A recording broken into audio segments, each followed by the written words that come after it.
우리 베드로전서 1장 23절을 같이 읽도록 하겠습니다. 함께 읽습니다.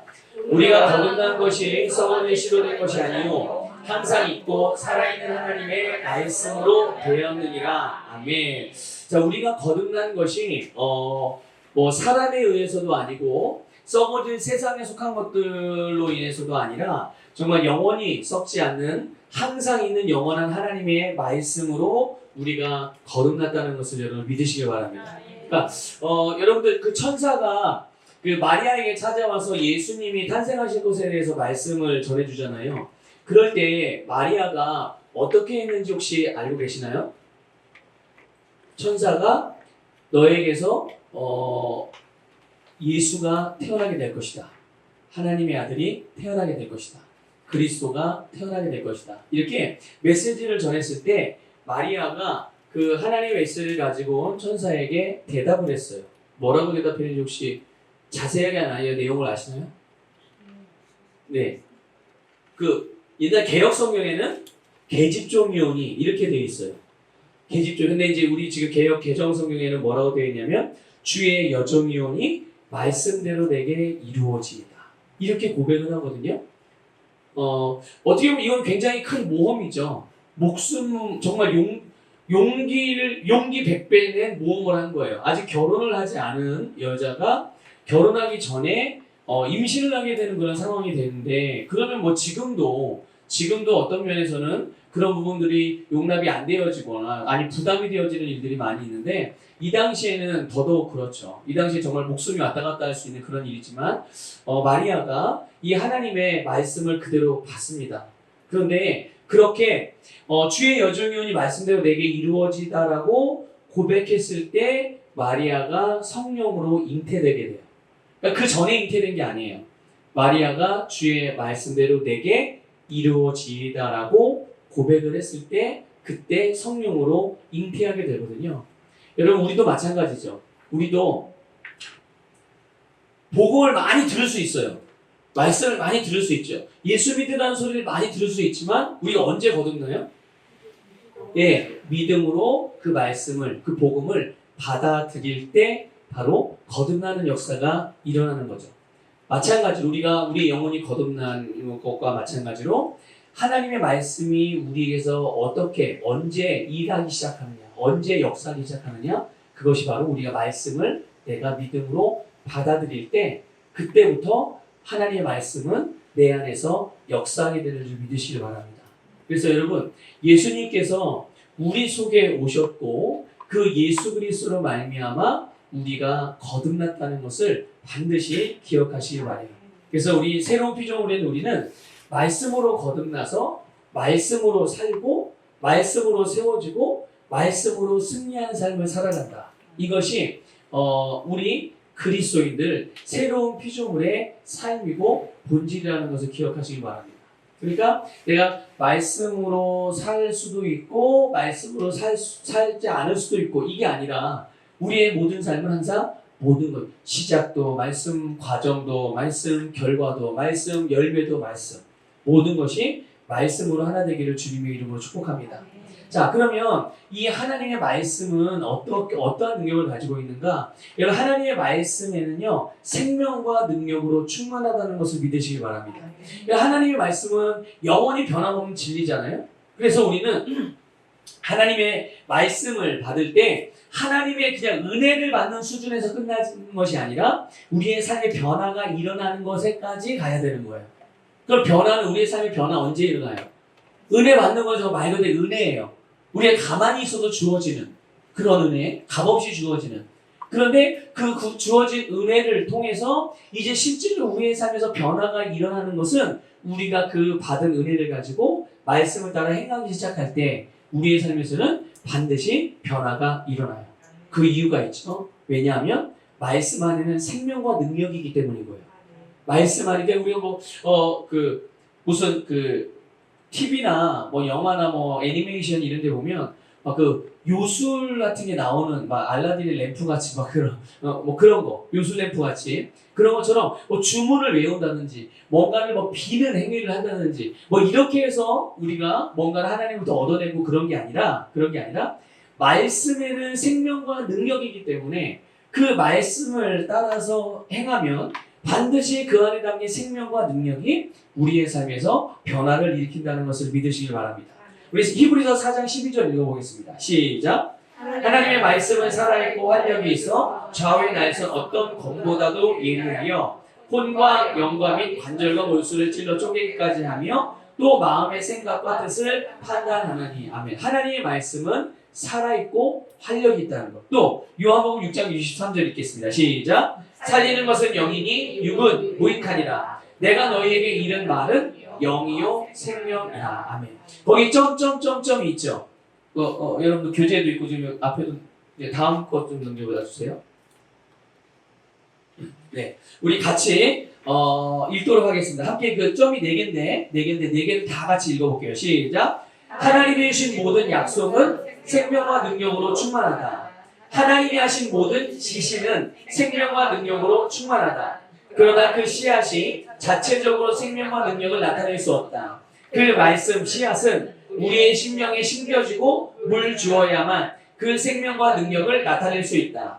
언제든지 하나님의 말씀에 순종할 때 그 영역에 있는 하나님의 능력을 풀어놓는 것이다. 나의 삶에 하나님이 얼마나 역사하시는지는 하나님께 달려있는 것이 아니라 내게 달려있다. 아멘. 그렇습니다. 그러니까 하나님이 주신 모든 말씀, 그 말씀 안에는 약속도 있고 지시도 있고 어떤 은혜의 말씀도 있고 능력의 말씀도 있고 또 거기에 훈계도 있고 교훈도 있고 때로는 책망도 있고 여러 가지 내용들이 다 들어있잖아요. 근데 그 말씀 안에 들어있는 모든 것들은 우리에게 다 필요한 거다, 필요하지 않은 것도 있다.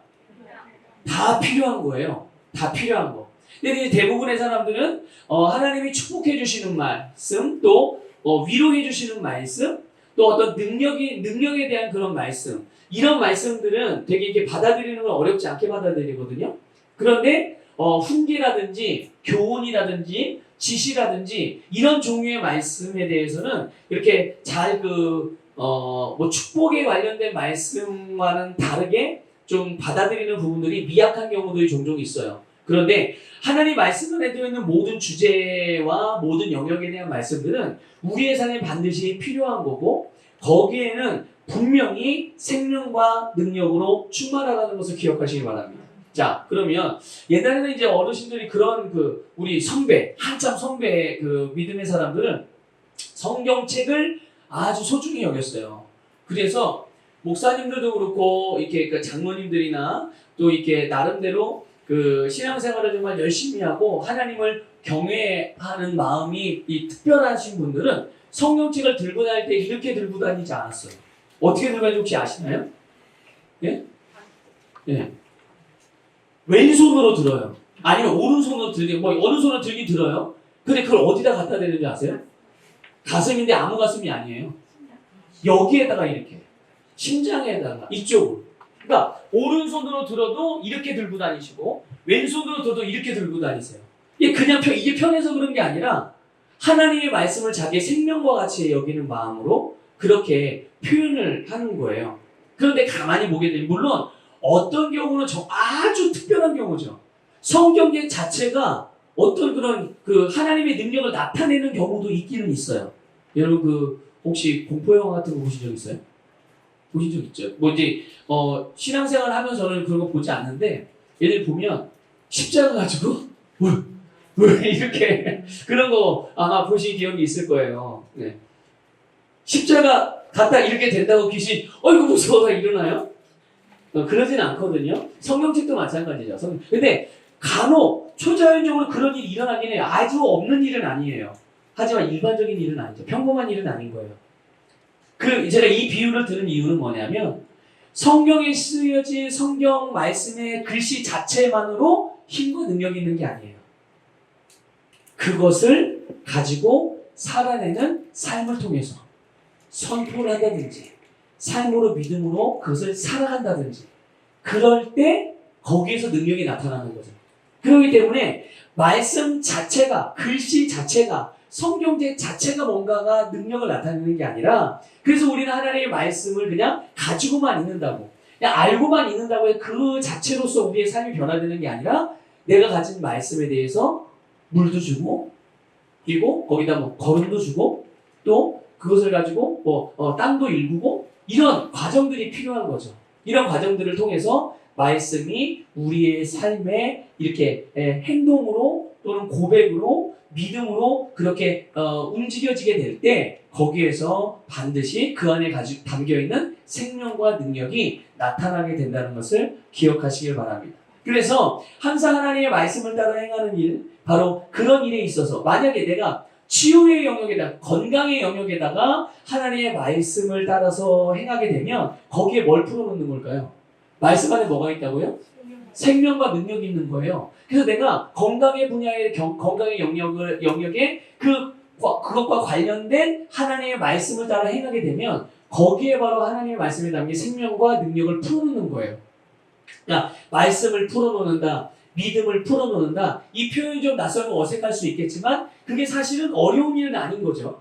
그냥 내가 말씀을 따라 행하는 게 내 믿음을 풀어놓는 거고 말씀을 풀어놓는 거. 근데 어떤 사람들은 이런 건강, 질병에 대한 부분에 있어서는 말씀을 풀어놓고 말씀을 따라 행하는 게 어렵지 않으신 분들이 있어요.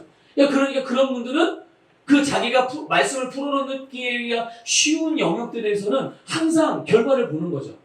남들은 막 치유받기 위해서 기도하고 처리해도 잘 그 치유의 능력이 안 나타나는데 어떤 사람은 그냥 예수 이름으로 질병은 치유되라 이렇게 말만 해도 치유가 되는 것들을 경험하는 거예요. 그러니까 그런 분들은 치유에 대한 말씀에 대해서 완전히 결론이 나서 그 부분에 대해서는 그냥 완전히 정복을 한 거죠. 근데 또 어떤 분들은 이 치유의 분야에 대해서는 잘 되지만 재정의 분야는 또 안 되는 경우가 있어요. 반대의 경우도 있을 수 있죠. 또 어떤 경우는 자기의 사명이라든지 이런 부분에 굉장히 철저하게 잘 되는데 가정이라든지 그 관계를 맺고 섬기는 일에서는 잘 안 되시는 분들도 있어요. 그러면 내가 잘 되는 거냐 잘 되는 대로 계속 유지하면 되지만 혹시라도 안 되는 부분이 있다면 그런 부분들에 하나님의 말씀 마치 내가 잘 되는 부분에다가 말씀을 풀어놓는 것과 같이 잘 안 되는 부분에도 그렇게 말씀을 풀어놓기를 시작하고 훈련하게 되면 이것이 내가 잘 되고 있는 분야만큼 그렇게 성장해서 균형 있게 우리가 영적으로 성장하고 하나님의 말씀의 생명과 능력을 경험하며 살아갈 수 있다는 것을 믿으시길 바랍니다. 그래서 우리의 삶에 하나님이 얼마나 역사하시는지는 하나님께 달려있는 게 아니라 나에게 달려있다. 그런데 이게 바로 거듭난 하나님의 자녀들에게 주신 특권이라는 거예요. 이걸 꼭 믿으시길 바랍니다.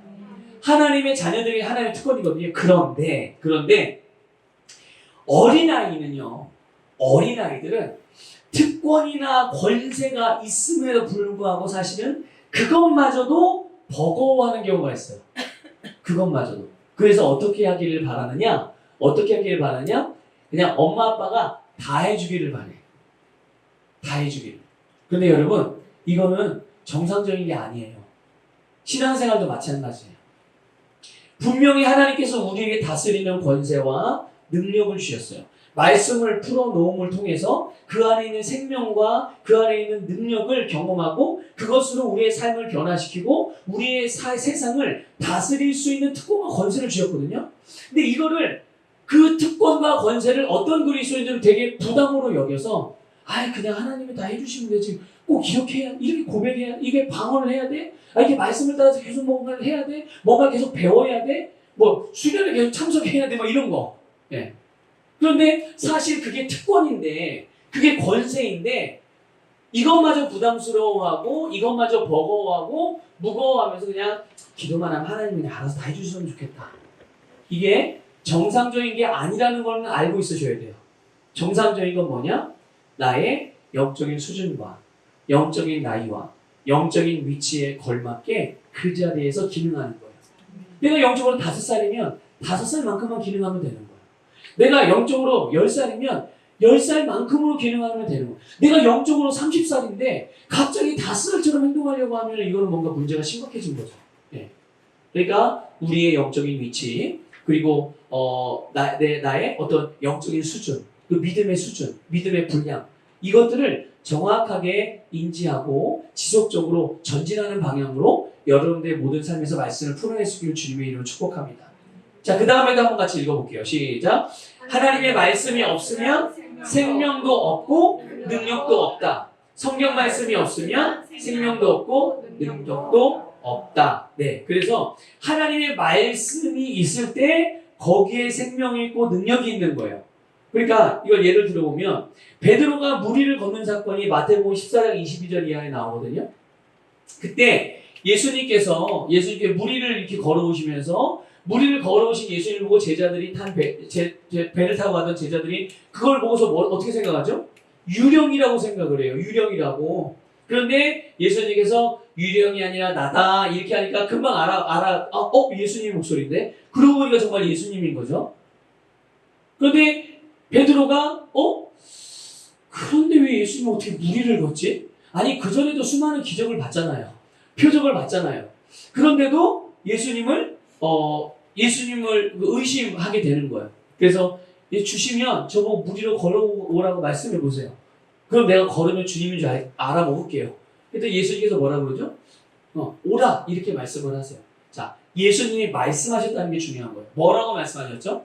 네, 오라. 만약에 예수님이 가라고 말씀하셨다면 어떻게 해야 될까요? 이 베드로는 가야겠죠. 어느 방향으로든. 그렇죠? 그러니까 예수님이 오라고 그랬기 때문에 베드로는 예수님이 계신 방향으로 무리의 발을 내밀어서 무리를 걸을 수가 있었던 거예요. 그러니까 베드로에게 예수님이 주신 이 레마의 말씀을 따라서 행했을 때 그 말씀대로 되었다는 것을 기억하시기 바랍니다.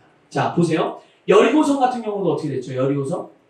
여리고성도 이제 어쨌든 정복해야 되는 성이잖아요. 가나안 땅에 들어간 걸 자체로 모든 게 정복된 게 아니잖아요. 하나씩 정복해서 내 걸로 만들어가야 되는 것이 여리고성을 정복해야 하는 이스라엘 백성들이 해야 되는 일이었거든요. 그런데 여리고성이 어떻게 무너졌습니까? 무너진 계기를 보게 되면 매일같이 어떻게 했어요? 한 바퀴씩 돌아요. 6일 동안. 그리고 마지막 7일째는 어떻게 해요? 7바퀴를 돌았어요. 그리고 어떻게 했어요? 함성을 다 같이 함께 함성을 치렀죠. 그래서 결국 그 함성 소리와 함께 여리고 그 대단한 성이 다 무너졌단 말이죠. 그러니까 이스라엘 백성은 그 앞에서 기적을 목격했고 그 바람에 드디어 가나안 땅에 들어가서 정복하는 처음의 성이 된 거예요. 자, 그런데 매일같이 하루에 한 번씩 돌고 7일째는 7바퀴를 돌고 마지막에 큰 함성을 질러라 이렇게 하나님이 어떻게 해주셨죠? 말씀해 주셨어요. 지시해 주셨죠. 그래서 하나님의 지시하심 그리고 그 말씀을 따라 행하는 믿음으로 여리고성이 무너진 거예요. 여리고성을 도는 방법에 의해서 무너진 게 아니란 말이죠. 우리가 요거를 잘 알아야 돼요. 하나님의 말씀을 따라서 했기 때문에 무너진 거지. 그것을 믿었기 때문에 무너진 거지. 하나님의 말씀이 없었는데 만약에 이스라엘 백성들이 똑같이 여리고성을 하루에 한 번씩 돌고 마지막 날에 7바퀴 돌고 소리를 질렀다고 해봅시다. 여리고성 무너졌을까요? 안 무너졌을까요? 안 무너지는 거예요.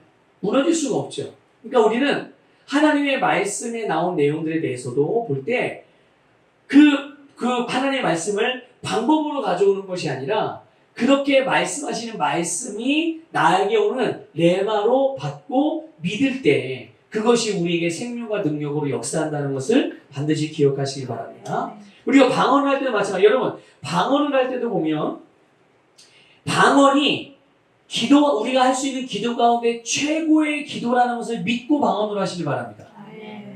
여러분이 할 수 있는 기도 중에 가장 최고의 방법이 방언 기도다. 근데 만약에 이런 생각이 별로 없어요.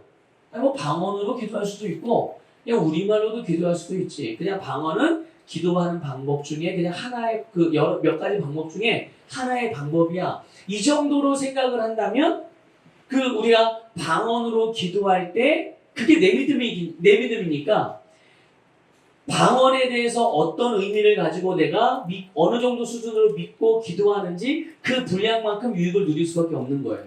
그런데 실제로 성경이 말씀하기를 방언으로 기도하는 것은 내 혼을 통과하지 않고 하나님께 직접 기도하는 것이라고 말했어요. 그래서 하나님 앞에 뭘 말한다고요? 비밀을 말한다. 사실 하나님께는 비밀이야. 우리가 모르니까 우리에겐 비밀인 거지 하나님에게는 비밀이 아니란 말이죠. 근데 어쨌든 우리가 모르니까 우리 입장에서 표현하기를 비밀을 말하는 거다 기록했지만 그 비밀 안에 어떤 내용이 담겨 있느냐? 하나님이 나에게 역사하시는 내용들이 담겨 있는 거예요. 하나님이 나에게 이루시는 일, 지금 행하고 계신 일, 앞으로 하실 일, 이런 모든 내용들이 있으니까 내가 아무리 생각하고 계획하고 뭔가를 아주 총명하게 뭔가를 또렷하게 기억하면서 그것을 가지고 기도한다고 한들 방언으로 기도하는 것보다 그게 더 월등하게 탁월한 기도가 되겠냐고요. 그러니까 우리가 방언으로 기도하는 것도 하나님이 나에게 주신 가장 최고의 기도 방법이라는 것을 확실하게 믿고 기도할 때 하나님이 우리에게 방언으로 기도할 수 있는 이 기도의 수단이자 방법, 방언으로 기도하는 그 모든 유익을 다 누릴 수 있게 되고 강력한 효과가 일어나게 되는 줄 믿습니다. 그래서 말씀은 그러고 보면 하나님의 말씀은 본질과 우리의 중심을 다루신다는 거죠. 우리의 중심뿐만이 아니라 이 세상의 모든 것들의 중심과 본질을 다루는 것이 하나님의 말씀. 왜 그러면 하나님이 말씀으로 본질, 우리의 중심을 다루실까요? 외적인 것들도 다루실 수 있으시잖아요. 왜 굳이 중심을 다루고 본질을 자꾸만 다루시려고 그러냐? 중심을 다루고 본질을 다룰 때 모든 게 변화가 되기 때문입니다. 그래서 그런 거예요. 그래서 중심을 다루시는 거예요. 그러니 하나님께서 모든 것이 변화될 수 있는 가장 탁월하고 근본적인 방법을 아시기 때문에 그렇게 역사하고 계시다면 그럼 나도 나의 중심과 본질을 다루어서 하나님의 일하심과 같은 방식으로 내가 일을 해야 되겠구나. 이렇게 알고 그렇게 접근할 수 있기를 부탁을 드리고요. 우리 자신, 여러분 각자 자신에게 대한 것뿐만 아니라 세상을 바라보는 관점이나 또 여러분이 하는 일을 대하는 태도라든지 이런 모든 것들이 하나님이 그것들을 어떻게 다루어 가시고 말씀하시고 있는지 그 부분들을 염두에 두고 같은 방식으로 여러분들이 이렇게 접근해 나갈 수 있기를 주님의 이름으로 부탁을 드립니다. 자, 그러면 하나님의 말씀의 정의가 뭐냐 이거죠. 이건 이미 여러분들 양육반에서 다 배웠기 때문에 배운 내용들이에요. 한번 그냥 그래도 보도록 하겠습니다. 하나님의 말씀은 두 가지 범위에서 말씀을 우리가 이해할 수 있어요. 넓은 범위에서는 어떤 게 말씀이냐? 성경에 기록된 모든 말씀이 하나님의 말씀인 거죠. 자, 그러면 좁은 범위에 있어서 말씀에 대한 개념은 뭡니까? 우리 세대에 주신 하나님의 말씀이에요. 그러니까 사람, 장소, 사물에 관해서 예수 그리스도 안에 있는 하나님의 계획과 목적, 뜻, 예비하심과 일치하는 메시지, 선포, 지시, 예언 등등. 그러니까 이런 부분들이 이게 좁은 범위에서는 그러고 보면 레마의 말씀이 하나님의 말씀이라는 걸 알 수 있는 거예요. 그렇죠? 성경에 기록된 모든 말씀은 어떤 말씀이에요? 로고스의 말씀인 거예요. 로고스 말씀, 기록된 말씀. 그리고 좁은 의미에서는 우리에게 똑같이 말씀이 기록되어 있지만 여러분들도 지금도 우리가 똑같은 내용과 똑같은 설교자를 통해서 똑같은 말씀을 듣고 있지만 각자에게 하나님이 주시는 그 말씀의 메시지가 다르단 말이죠. 나에게 이게 와닿고 내가 결단하게 되어지는 내가 나를 새롭게 만들어가는 내가 붙드는 말씀들이 다르단 말이죠. 그런 것들이 레마인 거예요. 똑같이 기록된 말씀을 들었어도 하나님이 나에게 그 순간에 왜 그 순간에 그 말씀을 내가 붙들 수 있도록 그렇게 역사하실까요? 그게 바로 우리 시대 나에게 주시는 말씀인 거예요. 그걸 가지고 내가 어떤 사람을 만나든 아니면 또 어떤 장소에 가든 아니면 어떤 사물, 어떤 일에 대해서 하든 거기에 대한 하나님의 뜻과 목적과 의도가 이루어지게 하시기 위한 그런 일들로 우리에게 살아갈 수 있도록 그렇게 말씀해 주시는 거죠. 그게 좁은 범위에서의 말씀이라는 거예요. 그래서 어떤 경우는요, 그러니까 성경의 말씀을 가지고 설교를 하고 나누다가도 또 간증을 할 수도 있죠. 그러다가도 그냥 불현듯 어떤 예를 하나 들었는데 성경 구절도 기억도 안 나고 말씀도 정확하게 어떤 건지는 내가 잘 기억이 안 나는데 유독 그 예를 들었던 하나의 사건을 통해서 하나님이 주시는 메시지를 듣는 경우가 있어요. 그래서 말씀 내용 자체로 은혜를 받고 어떤 변화가 일어나는 게 아니라 그것을 위해서 이해를 돕기 위해서 예를 들었던 그 예와 하나가 그 인생을 어떤 경우는 인생을 바꾸는 일들. 이제 이런 경우들이 이 좁은 범위에서의 말씀의 개념이라는 거죠. 그래서 이 좁은 범위 안에 범위로서의 그 말씀 안에 바로 그리스도 안에서 거듭난 새로운 피조물이 된 나는 누구인가? 나는 무엇을 가지고 있으며 무엇을 할 수 있는가가 계속적으로 우리에게 계시되어지는 거예요. 우리가 살아가는 이 시대에 내가 살고 있는 곳에서 내가 행하고 있는 곳에서 바로 그 시간대에서 이런 내용들에 대한 계시가 끊임없이 일어나게 된다는 것을 믿으시길 바랍니다. 그래서 성경 전체에 있는 성경 말씀에는 점진적인 계시가 있다는 것을 기억하십시오. 이거 부정하는 사람들도 많아요. 심지어 이제 어떤 교단도 그 장로교 같은 경우는 계시는 이제 끝났다라고, 그게 이제 기본적인, 물론 목사님들이나 개교회의 입장에서는 다르게 생각하시는 분들도 많이 있거든요. 개인적으로는, 교회적으로도. 그런데 교단 자체적으로 장로교는 계시는 다 끝났다고 생각을 해요. 여기서 모든 계시는 그래서 어디에서 완성되고 끝났다? 성경 말씀, 성경 66권이 다 완료가 된 거고 그것을 이상으로의 계시는 없다라고 생각을 해요. 그런데 가만히 보면, 물론 하나님이 우리를 위해 성경을 다시 쓰시나요? 그러진 않죠. 성경 66권이 하나님께서 우리에게 주신 최고의 그런 그 특별 계시인 거예요. 그런데 그 계시가 우리가 성경을 펼쳐서 볼 때 그 당시에 살던 사람들은 알지 못했던 것들을 오늘 우리는 알게 되는 거죠. 어떻게 알 수 있는 거예요? 우리가 뭐 더 많이 배워서요? 많이 공부를 해서? 그게 아니라 하나님의 영이신 성령께서 우리에게 하나님이 그 말씀을 기록하게 하시고 그 사건을 일으키게 하시고 거기에 그래서 그것을 통해서 우리에게 보여주시고 알려주시고자 하신 원래 가지고 계셨던 목적과 의도를 우리에게 알게 해주시는 거예요. 그래서 우리가 그 말씀을 보면서 똑같은 말씀을 보면서 더 풍성한 하나님의 의도와 목적을 우리가 알게 되고, 당연히 하나님의 목적과 의도를 알게 되니까 그 안에는 생명과 능력이 역사하기 때문에 알면 알수록, 그거를 내가 받아들이면 받아들일수록, 그거를 따라 행하면 행할수록 거기에서는 더 빛이 환하게 비춰질 수 있는 거고 더 많이 드러날 수가 있는 거죠. 오늘 잠깐 말씀 나누면서 이렇게 말씀을 드렸었는데, 구약 성경은 오실 예수님에 대한 그림자의 역할을 한다라고 말씀을 드렸어요. 그렇기 때문에 사실 구약 성경을 통해서 보게 되면 하나님의 계시가 좀 어두워요. 잘 의미를 본래 하나님에 대해 잘 모르죠. 그리고 명확하지 않기 때문에 어떻게 하느냐? 추측을 해야 되는 거예요. 이런 거 아닐까? 저런 거 아닐까? 이렇게 추측을 해요. 근데 신약은 어떻습니까? 신약은 그림자가 아니죠. 실체, 본질이에요. 그래서 예수 그리스도가 나타났잖아요. 이제 신약에서는. 그러니까 계시가 점진적이라고 우리가 이해하게 될 때 하나님의 말씀에 대한 계시가 정말 날마다 확장되어져서 우리가 삶에서 누릴 수 있는, 그러니까 구약 성경 같은 경우는 사실 실제 본인의 실생활에서 하나님의 말씀을 따라 행하는 것이 쉽지 않았어요. 그래서 다 어떻게 해요? 다 모든 게 다 뭐에 초점이 맞춰져 있어요? 하나님께 율법을 지키고 제사 지내는 것. 이게 우리식으로 표현하면 예배 드리는 거에 모든 게 다 초점이 맞춰져 있고 그런 내용이 거의 대부분이죠. 그런데 신약으로 넘어오면 어떤 내용들이 많습니까? 교회와 실생활에 대한 이야기들이 많이 나와요. 그 분량이 훨씬 많습니다. 어떻게? 아니, 왜 신약에서는 그러면 교회와 실제로 그리스도인들이 살아가는 삶에 대한 부분들을 왜 그렇게 많이 기록해 놓으셨느냐? 그렇게 알고서 살아가는 사람들이 많아지는 거예요.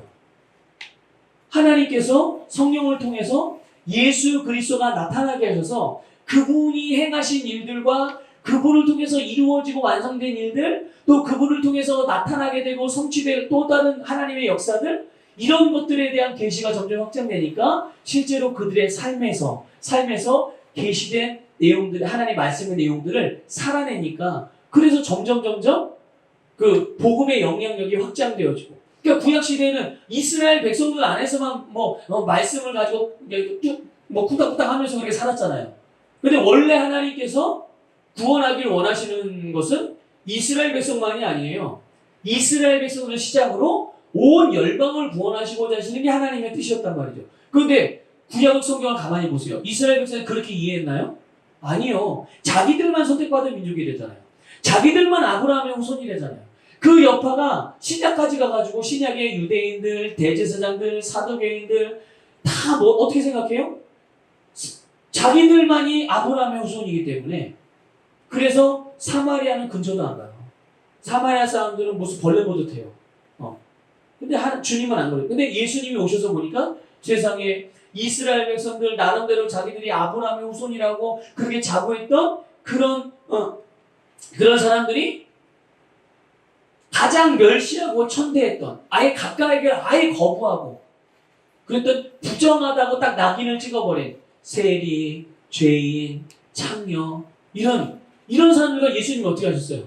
같이 밥 먹고 불러 모아놓고 그들에게 말씀을 전하고 가르치고 한 집에 머물고 이러니까 유대인들이 볼 때는 진짜 미치고 팔짝질 노릇이죠. 예수님도 그냥 혈통적으로 보면 유대인이란 말이죠. 인성으로만 따지면 그냥 유대인인 거예요. 아니 근데 그런 유대인이 게다가 자기가 하나님의 아들이라며. 그런데 그런 분이 세리와 죄인과 창녀들과 그렇게 같이 함께 밥을 먹고 같이 시간을 보내고 같은 곳에 있고 이게 유대인들은 상상할 수가 없는. 그러니까 이게 무슨 차이냐면 계시의 차이인 거예요. 계시의 차이.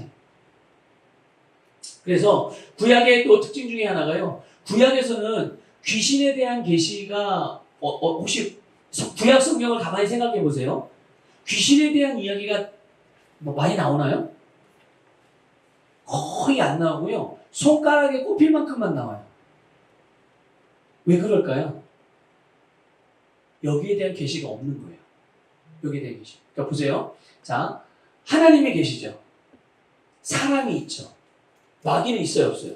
사단은 있죠. 근데 구약 성경에서는 마귀가 계시가 안 되니까 마귀의 실체에 대해서 잘 사람들이 모르는 거예요. 그럼 그런 사람들 안에는 이 세상에 존재하는 어떤 존재하는 것들이 뭐만 있는 거예요? 누구만 있는 거예요? 하나님, 사람. 그러니까 이 사람들이 생각할 때는 모든 일들 가운데 하나님이 일하시는 게 있고 사람이 일하는 게 있는 거죠. 자, 하나님이 하지 않은 거는 누가 한 거예요? 다. 사람이 한 거고. 사람이 하지 않은 일은 사람이 하지 않거나 할 수 없는 일은 다 누가 한 거예요? 근데 마귀는 어떻게 하고 있어요? 마귀도. 구약시대에도 마귀는 자기 일을 열심히 했거든요. 근데 구약시대 사람들이 볼 때 마귀에 대한 계시가 없으니까 자기들이 할 수 없는 일은 다 누가 했다고 생각해요? 다 하나님이 했다고 생각을 하는 거예요. 그래서 실제로 마귀가 한 일도 하나님이 했다고 표현을 하는 거죠. 이게 잘못 표현한 게 아니라 그때는 마귀에 대신 계시가 없기 때문에 그렇게밖에 생각할 수가 없는 거예요. 왜냐면 이 세상에 뭔가 일을 하고 뭔가를 창조해내고 만들어내고 변화시키는 거는 하나님 하면 자기들밖에 없는 사람밖에 없는데 자기들이 할 수 있는 영향을 벗어나는 일들은 다 하나님이 했다고 하고 말할 수밖에 없는 거죠. 근데 신약에 오면 어떻게 되죠? 신약에는 귀신의 역사들이 너무나도 풍성해요. 원래 그런 일을 구약시대도 많이 하고 있었거든요. 신약시대 더 많이 한 게 아니에요. 구약시대 똑같이 그만큼 하고 있었지만 계시가 되어지지 않았기 때문에 마귀가 한 일을 몰랐던 거죠. 그런데 예수 그리스도께서 오시면서 이제 귀신의 사단의 실체를 밝혀내시고 그리고 그 사단에 대하여 승리하시고 우리로 하여금 예수님의 승리를 가져다가 너희들도 승리한 존재로서 살아가도록 하여라. 이렇게 우리에게 승리의 삶을 살게 하시기 위해서 마귀의 존재를 밝히 드러내셔서 우리로 하여금 하나님이 하시는 일도 있지만 마귀가 하는 일도 있고 우리가 하는 일도 있다는 것들을 명확하게 알 수 있게 해주신 줄 믿으시기를 바랍니다. 그래서 우리는 계시가 그냥 한 번 뭔가를 깨달았다고 해서 그게 전부가 아니라 그때그때마다 우리에게 주시는 메시지가 똑같은 말씀을 가지고도 그 말씀이 내 지금 현재의 삶에서 어떻게 나의 현재의 삶을 변화시킬 수 있는지를 하나님이 말씀으로 우리에게 계시해 주신다는 것을 꼭 기억하시기 바랍니다. 자, 그러면 말씀이 하는 일이 있어요. 말씀이 첫 번째가 뭐죠? 진리가 무엇인지 알게 하며 잘못된 사고로부터 우리를 자유케 한다. 여러분, 근데 이 잘못된 사고방식은요, 자기만의 감옥을 이루게 돼요. 그래서 감옥이 하는 일이 뭐죠? 감옥이 하는 일? 가두고 거길 벗어나지 못하게 하잖아요. 그 안에서만 살게 만드는 거죠. 그래서 그 안에서만 기능하게 되는 거예요. 그래서 그게 전부고, 그래서 어쩔 수 없다고 여기고, 그게 뭐 한계다라고 생각하면서 나는 이렇게밖에 할 수가 없어. 이렇게 여기게 만드는. 그런데 진리가 어떻게 한다고요? 하나님 말씀인 진리가 우리를 이렇게 잘못된 사고로부터 우리를 자유케 한다. 요한복음 8장 32절 읽겠습니다. 시작. 진리를 알지니 진리가 너희를 자유롭게 하리라. 아멘. 진리이신 주님의 말씀이 우리를 자유롭게 합니다. 그러니까 여러분, 혹시 내가 잘못된 사고방식을 가지고 있거나 아니면 내가 잘못된 사고를 하고 있다고 하더라도 여러분 걱정하지 마세요. 왜냐하면 여러분들이 말씀으로 나의 잘못된 사고방식이나 잘못된 사고가 있다고 하더라도 이 말씀은 이거를 고쳐주는 능력을 가지고 있으니까 내가 이 말씀을 가지고 내 사고방식을 바꿔야 되겠다라고만 생각하고 그렇게 접근하기 시작하면 여러분이 선택하고 붙든 그 진리인 말씀이 여러분의 잘못된 사고방식을 교정해 주실 줄 믿습니다. 그래서 여러분의 잘못된 사고방식의 감옥에서 여러분들을 자유롭게 해주시는 거죠. 자, 두 번째가 뭡니까? 말씀은 우리를 굳게 세워서 그리스도 안에서의 유업을 누리게 합니다. 사도행전 20장 32절 읽겠습니다. 시작. 지금 내가 여러분을 주와 및 그 은혜의 말씀에 부탁하노니 그 말씀이 여러분을 능히 든든히 세우사 거룩하게 하심을 입은 모든 자 가운데 기업이 있게 하시리라. 아멘. 아멘.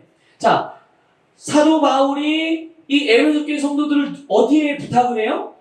은혜의 말씀에 부탁을 해요. 근데 그 말씀이 어떻게 해준다고요? 거룩하게 하심을 입은 모든 자 가운데서 기업이 있게 해주신다는 거예요. 우리로 하여금 하나님의 기업을 받고 그 기업의 풍성함을 누릴 수 있게 해주시는 것이 우리에게 말씀이 하는 일이다라는 거죠. 자, 세 번째 읽겠습니다. 시작. 세상이나 오감을 통하여 역사하는 마귀의 술책에 대항하여 설 수 있도록 우리를 보호해주고 방어해준다. 뭐가요? 말씀이요. 말씀이. 에베소 6장 11절 읽습니다. 시작.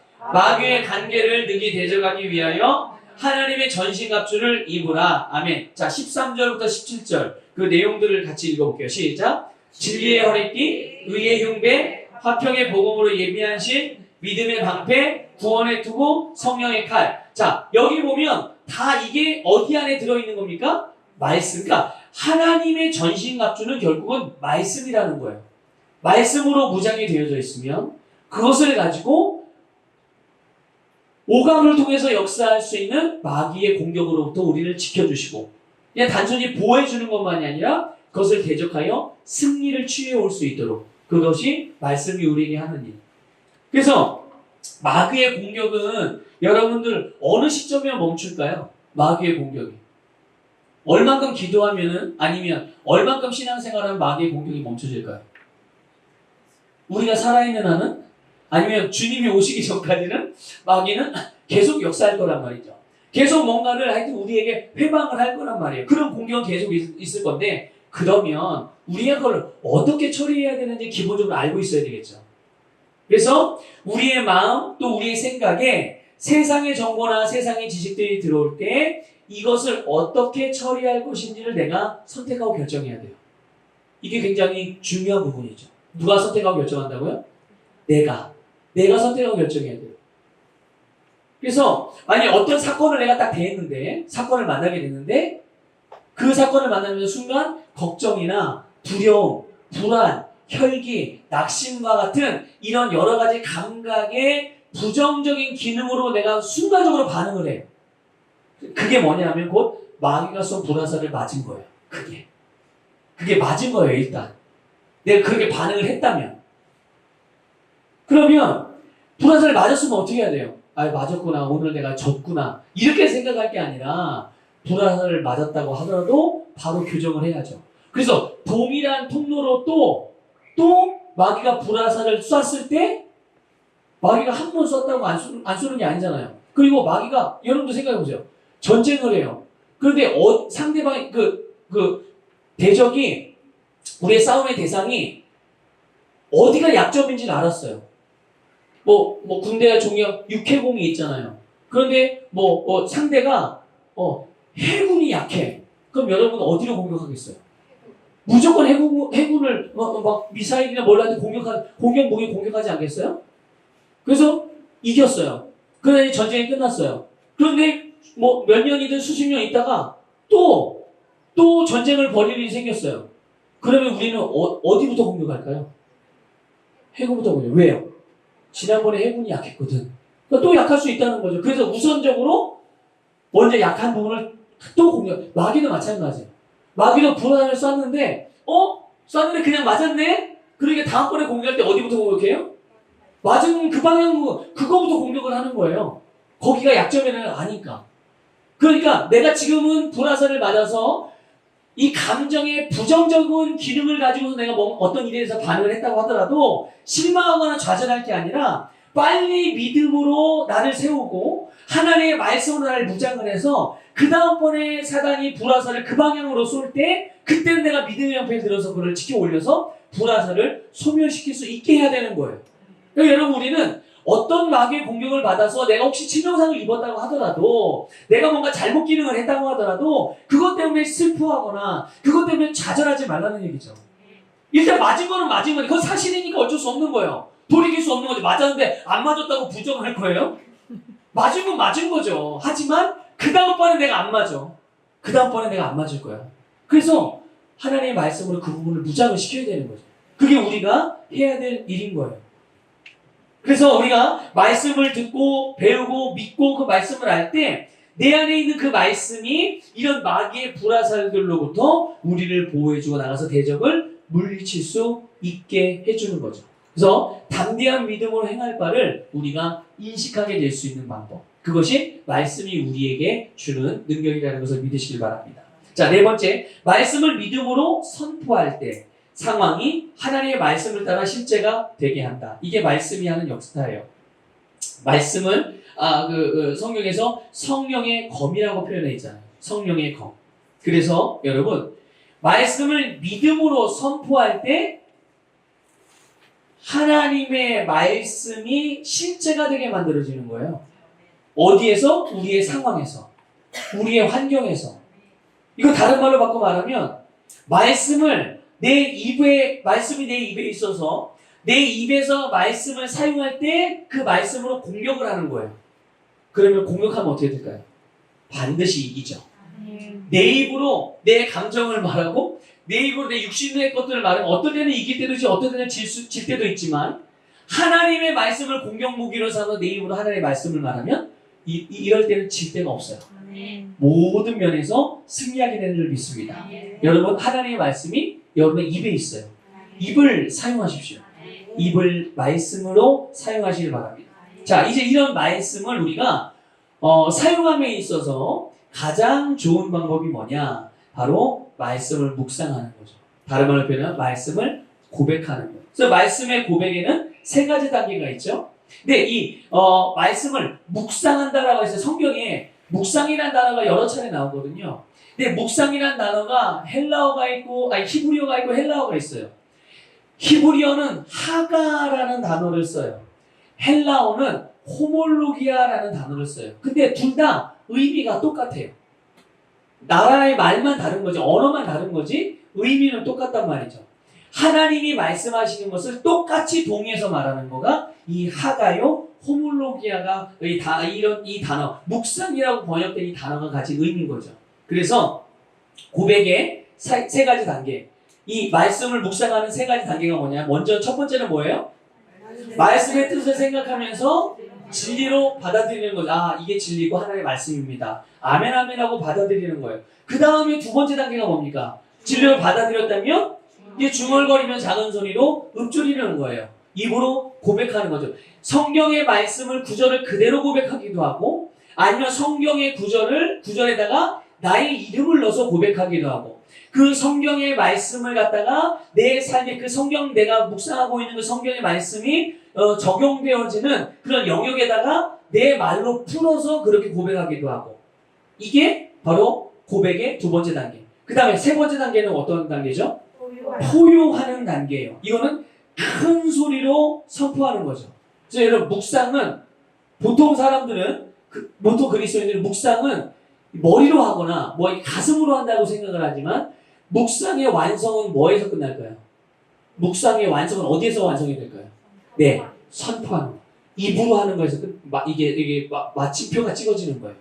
내 심령에서. 그러니까 말씀을 그 뜻을 생각하면서 또 그것을 진리로 받아들이고 그러면서 그걸 내가 중얼거리면서 읊조리면서 작은 소리로 고백하다가 그러면서 내 안에서 믿음이 일어나기 시작하면 또는 나는 이 말씀을 붙들어야 되겠어 라고 그런 어떤 결단력이 생기게 되면 그때는 정말 마치 사자처럼 포효하면서 그 말씀을 선포함으로 그 말씀을 내 것으로 딱 취하게 되는 이게 묵상과 고백의 세 단계. 여호수아 1장 8절을 보면요 이렇게 돼 있어요. 우리 킹제임스 흥정역인데 이게 있나요 혹시? 안 나와 있나요? 네, 제가 읽어드릴게요. 제 거에만 있는 것 같아요. 너는 이 율법책을 내 입에서 떠나지 말게 하며 어디서 떠나지 말게 하며요? 내 입에서. 이게 이제 묵상이란 말이에요. 밤낮으로 그것을 묵상하여 그 안에 기록된 모든 것에 따라 지켜 행하라. 그리하면 이제 이걸 말씀드리려고 그런 거예요. 네가 네 길을 형통하게 하며 또한 크게 성공하리라. 이걸 잘 이해하셔야 돼요. 우리가 말씀을 묵상하면 하나님이 내 길을 형통하게 만들어주고 내가 하는 일을 성공시켜주는 게 아니라 우리가 하나님의 말씀을 묵상하면 나로 하여금 내가 나의 길을 형통하게 만들어가고 내가 하는 일을 성공적으로 만들어갈 수 있게 해주신다는 거예요. 이거 얼마나 놀랍죠? 그러니까 만약 이걸 하나님이 나를 형통하게 해주고 하나님이 나를 성공시켜준다면 그때가 어느 때인지 모르지만 그때 기다려야 되잖아. 근데 이게 하나님이 하실 일이 아니라 우리가 하는 일이래요. 말씀을 묵상하는 자들에게 일어나는 일. 그러니까 그러면 내가 성공하고 싶을 때가 A라는 때라고 한다면 또 B라는 영역이라고 한다면 그 영역에서 내가 말씀을 묵상하면서 그 길을 만들어가면 어떻게 돼요? 성공을 시킬 수가 있는 거고. 내가 어떤 때에 이것을 성공시키길 원하고 형통하기를 원해요. 그럼 나는 그때에 말씀을 묵상하기도 하고 묵상한 말씀을 그때 사용함으로써 나의 길을 형통하게 만들어가고 내가 성공하길 원하는 그때에 성공할 수 있게 되어지는 이게 정말 놀라운 축복의 말씀이에요. 그래서 이게 바로 묵상의 중요성이고 묵상의 유익인 거죠. 네가 네 길을 형통하게 한다. 그래서 어떻게 우리가 내가 하는 일이나 우리의 인생을 형통하게 만들어 갈 수가 있는가? 다시 강조해서 말씀드리면 하나님의 말씀을 묵상하는 거죠. 묵상하는 것의 완성은 어디서 완성이 된다고요? 네, 우리의 입에서. 내 입에서 하나님의 말씀이 선포되어질 때 그때 완성이 되는 것. 자, 그 다음에 믿음의 말씀이 로마서 10장 8절 읽어볼게요. 시작.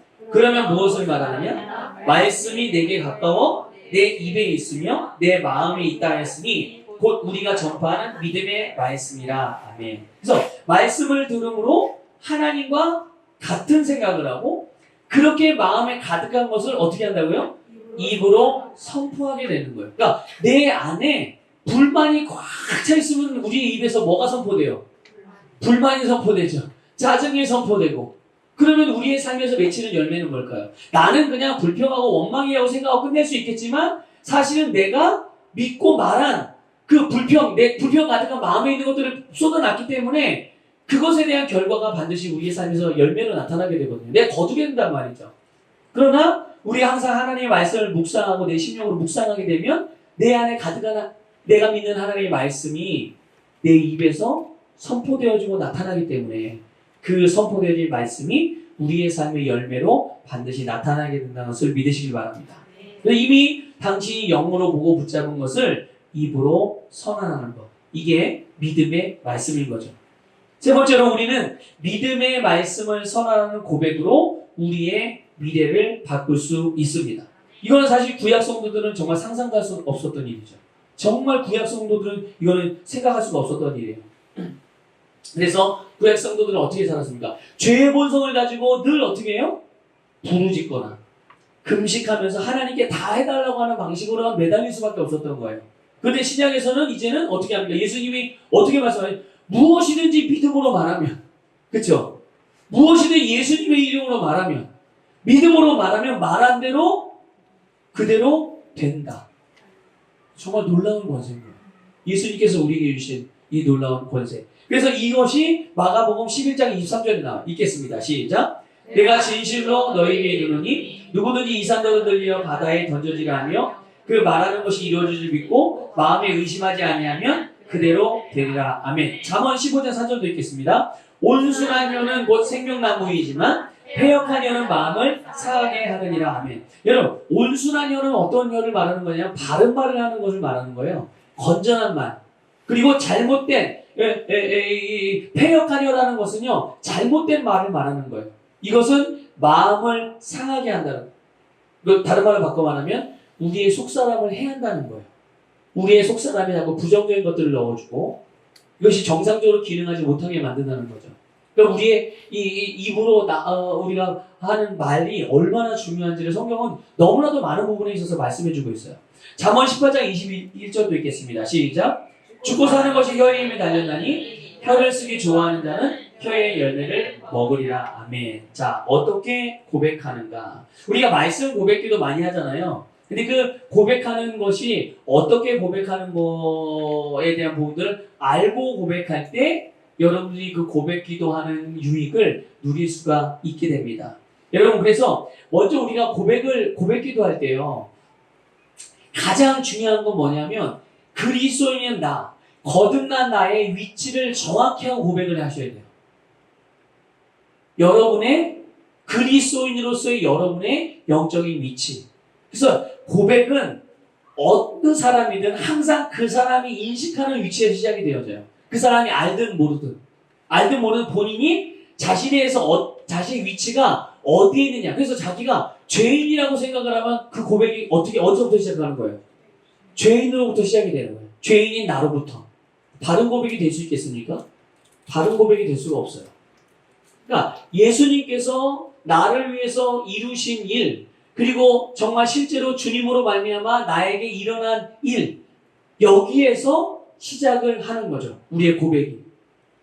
여러분, 일반적으로는 우리가 고백을 하고 뭔가 만약에 기도를 하려고 할 때 먼저 뭐가 떠오르나요? 문제 때문에 기도를 하거든요. 그러니까 기도하고 가장 먼저 떠오르는 게 문제니까 어디서 시작해요? 기도를.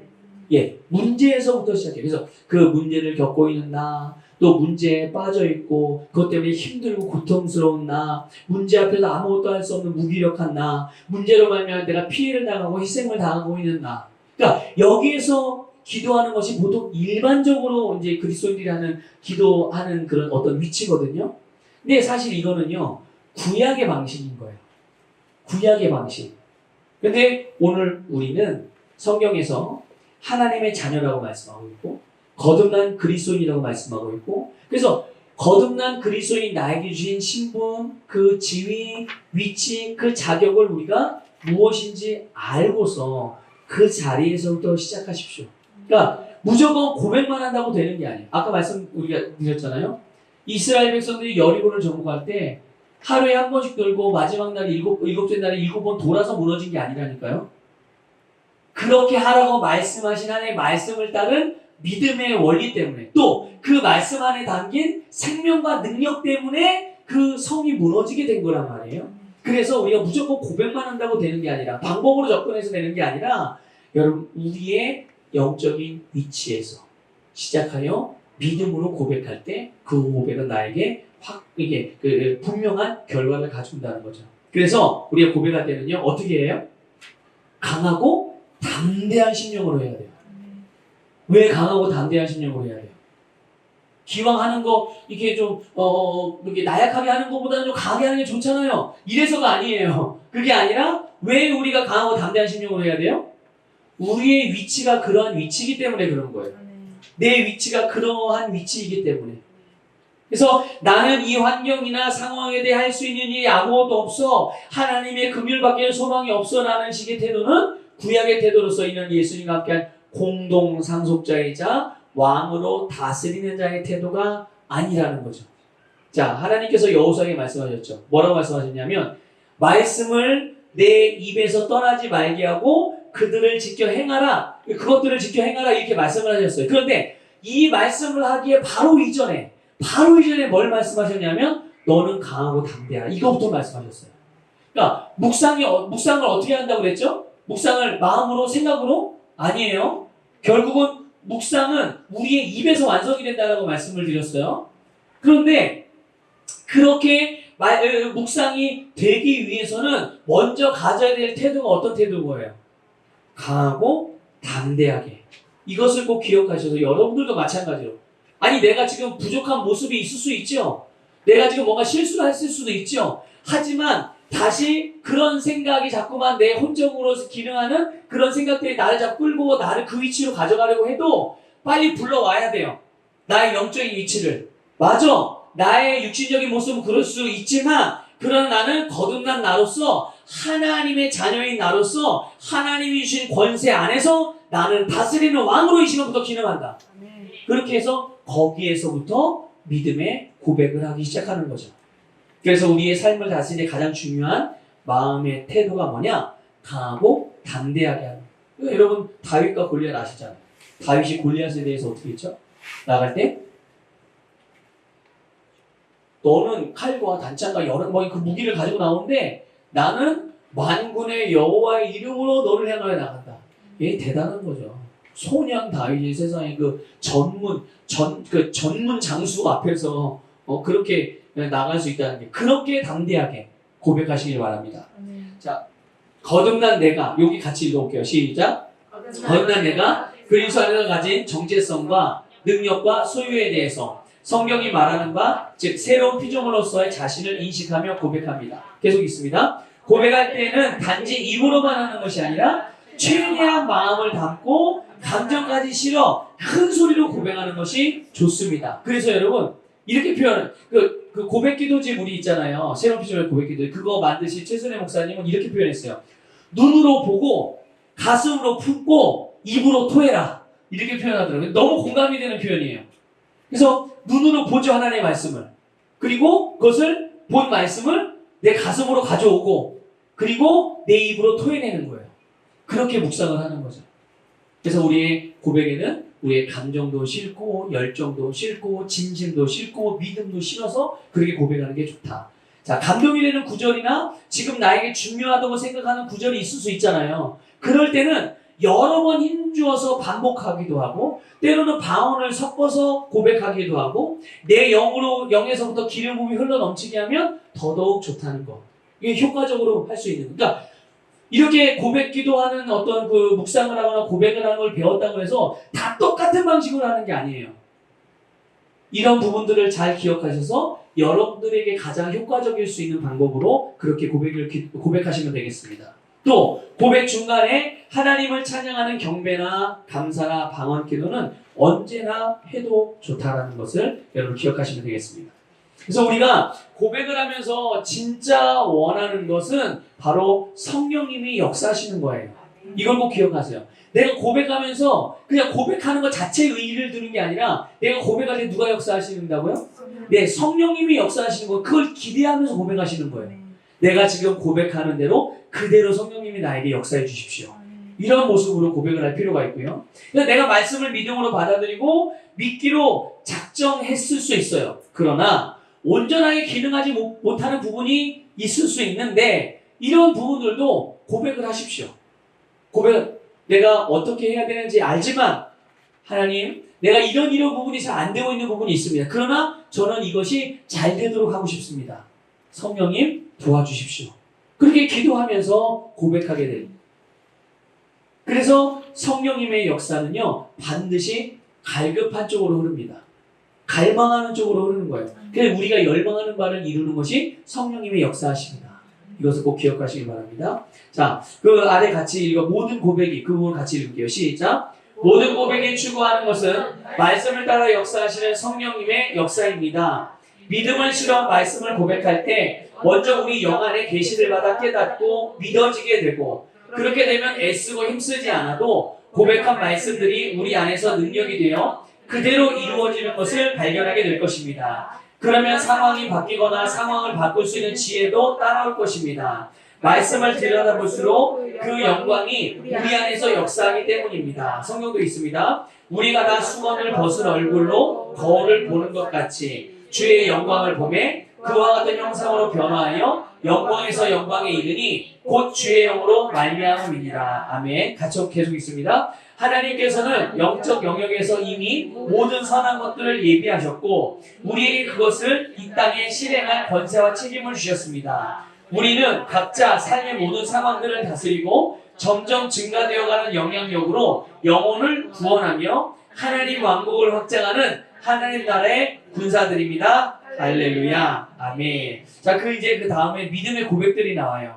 이 믿음의 고백들이 나오는데요. 이 믿음의 고백들은 여러분들이 집에 가셔서 고백하시면서 여러분들이 연습하시고 실제로 이것이 여러분의 고백이 되도록 한번 만들어 가보시면 좋을 것 같아요. 그래서 여러분들이 개인적으로 기도하는 시간들에 기도만 그냥 내가 뭐 방언으로 기도하지만 이렇게 고백 기도를 통해서 여러분들을 다시 한번 세워가는 그런 일들이 잘 적용될 수 있기를 부탁을 드리겠습니다.